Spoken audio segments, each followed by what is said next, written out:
सोनिया गांधी से ईडी की पूछताछ के बाद कांग्रेस आक्रोश में है, जिसे लेकर देश भर में कांग्रेसी कार्यकर्ताओं ने आक्रोश मार्च निकाला। इसी क्रम में पूर्णिया कांग्रेस ने भी मार्च के माध्यम से ईडी की कार्रवाई का विरोध किया है।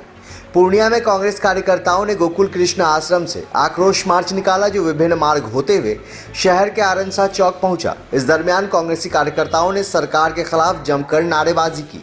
सोनिया गांधी के साथ किए गए बर्ताव पर ईडी के अधिकारियों के रवैये को सुधारे जाने की मांग की है।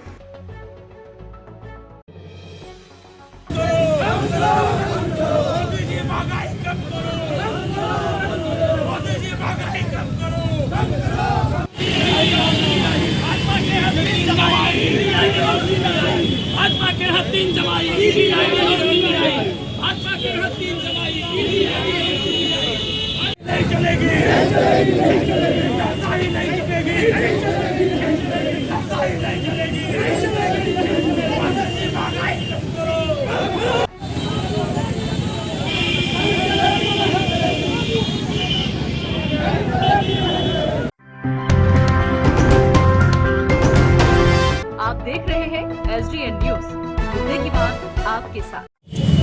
हमारी जो राष्ट्रीय अध्यक्षा हैं सोनिया जी को जो प्रताड़ित करने का काम ये सरकार कर रही है, उसके खिलाफ हम सारे कांग्रेसी पूरे हिंदुस्तान में हम लोग इसका प्रतिरोध कर रहे हैं कि जो भी हो रहा है उनके खिलाफ बहुत गलत हो रहा है और अपने सत्ता का दुरुपयोग हमारी ये सरकार कर रही है विपक्ष का मुंह बंद करने के लिए और गलत तरीके से हमारी राष्ट्रीय अध्यक्षा को परेशान करने के लिए।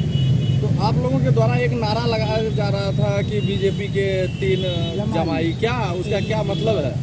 भाई मतलब तो भाई प्रत्यक्ष है, इनको जिसको बताएंगे मतलब तो बिल्कुल प्रत्यक्ष है कि आपके पास सत्ता है तो आप उसका दुरुपयोग कर रहे हैं। आप अपनी सत्ता का प्रयोग विपक्ष के मुंह को बंद करने के लिए आप गलत तरीके से इस्तेमाल कर रहे हैं। आज जिसका मन उसके ऊपर आप छापा लगा दीजिए। जिनके ऊपर करना चाहिए वो तो यहाँ से बाहर भाग रहे हैं, हिंदुस्तान के बाहर हैं, और जो हिंदुस्तान के अंदर जिनको कोई डर नहीं है, आप कोई भी गलत आप आरोप प्रत्यारोप लगा करके आप उनके ऊपर आप कार्रवाई कर रहे हैं। जो भी हो रहा है वो सत्ता का दुरुपयोग है और ये तानाशाही बहुत दिन तक नहीं चलेगी। मैं चाहूंगी कि हमारी जिला अध्यक्ष इंदू जी इसके बारे में और आपको बात करें। परिचय में जी, मेरा नाम संयोगिता सिंह है।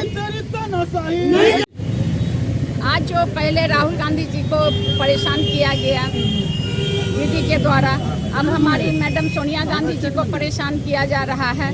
ये भाजपा वाले सोच रहे हैं कि कांग्रेस डर जाए, क्योंकि बीजेपी का अब पत्ता साफ हो रहा है। जितनी महंगाई बढ़ गई है, पेट्रोल, डीजल, दाल, चावल, दही, दूध, हर चीज का इन्होंने दाम बढ़ा दिया है। इसके कारण और जीएसटी इतना बढ़ा दिया है कि लोगों के बस में अब नहीं है दूध दही खाना। इसीलिए ये सोचते हैं कि कैसे इस चीज को हम दबाएं, और सोनिया गांधी जी को बदनाम किया जा रहा है। जो महिला अपना प्रधानमंत्री पद को छोड़ सकती हैं, उनके ऊपर इस तरह से लांछन लगाना, ये भाजपा और ये मोदी जी का हिटलरशाही है। क्योंकि आज जो हमारे देश में जो देश चला रहे हैं वो अडानी और अंबानी है। क्योंकि आप देख रहे हैं रेलवे का क्या स्थिति है, हवाई जहाज और एयरपोर्ट बेच दिया गया है, BSNL, हर संस्था को बेचा जा रहा है। ये मोदी जी झोला लेकर के आए हैं और बेच करके सारा संपत्ति या खाली झोला लेकर के चले जाएंगे। भाइयों, आप लोगों से मैं यही प्रार्थना करती हूँ, अनुरोध करती हूँ कि आप जितने मीडिया वाले हैं कम से कम लोगों तक इस बात को पहुँचाइए कि किस तरह से मोदी इस देश की आर्थिक स्थिति को नीचे पहुँचा दिया है। जिस तरह से श्रीलंका में जैसे लोग राष्ट्रपति को भगाया है, उसी तरह से भारत में भी होने वाला है, जो ये प्रधानमंत्री नरेंद्र मोदी जी को भगाया जाएगा। देखिए, लोकतंत्र की सबसे बड़ी खासियत यही होती है कि लोकतंत्र में विपक्ष का सम्मान होता है। और जब भी कोई सरकार विपक्ष को दबाना, विपक्ष को परेशान करना, प्रताड़ित करना शुरू करती है, उद्देश्य यही होता है कि लोकतंत्र को खत्म कर देना।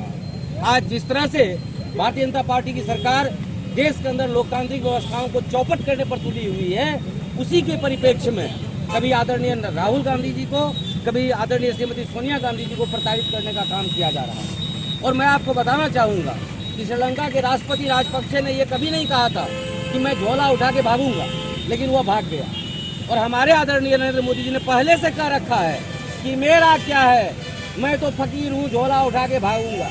ये तो डिक्लेयर पहले कर चुका कि मैं भागूंगा, उसने नहीं कहा था तो भाग गया। ये पहले से कर रखा कि मैं भागूंगा, इसके भागने की गारंटी 100% है। आज गरीब आम आवाम के मुंह से इन्होंने दही, छाछ, दाल, आटा, रोटी सब छीनने का काम किया है और आवाज कोई नहीं उठा सके, इसलिए विपक्ष को प्रताड़ित करने का काम कर रही है। कांग्रेस पार्टी देश के सभी जिलों में, सभी प्रखंडों में इस तानाशाही सरकार का घोर विरोध करती है और मोदी के तानाशाही को उखाड़ कर फेंकने का काम भी